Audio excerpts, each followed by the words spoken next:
So that's the time frame we are currently doing our scenario planning for, but as we all know, it may change every week based on the alert levels we have.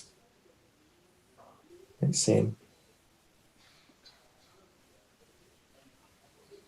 And then lastly, reimagine. So you would have seen that last week, or actually 2 weeks ago as well, the government announced that there was a call to reshape and reimagine the tourism industry.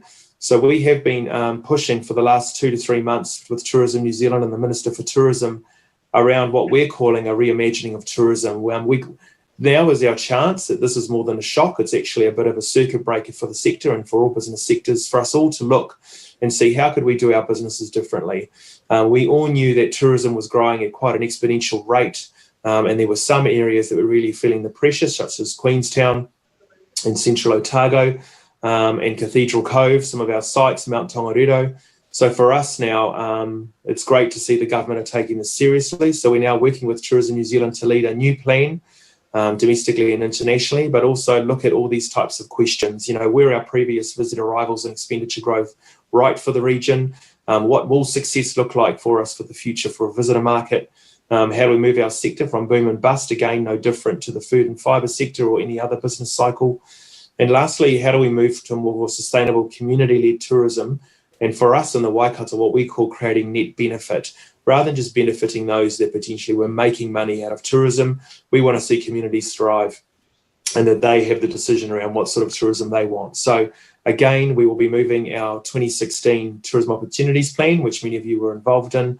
We will now be developing a destination management plan, and that'll be happening nationally as well to try and what we call transform tourism for the better. So there is no such word as recovery now. We will not be receiving the same sorts of level of tourism as we did previously, but neither we might not have the same sort of services and opportunities available in tourism as well post-COVID. So again, it is a good opportunity for us to look at transforming the sector.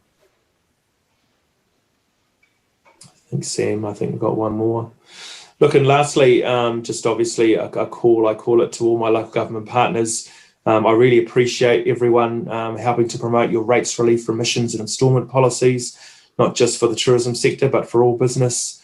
It's great to see you're all continuing with your resource consent process, maybe in a more delayed way. But again, the liquor and food licensing is going to be more important for us, particularly when we try and stand up after alert level 3.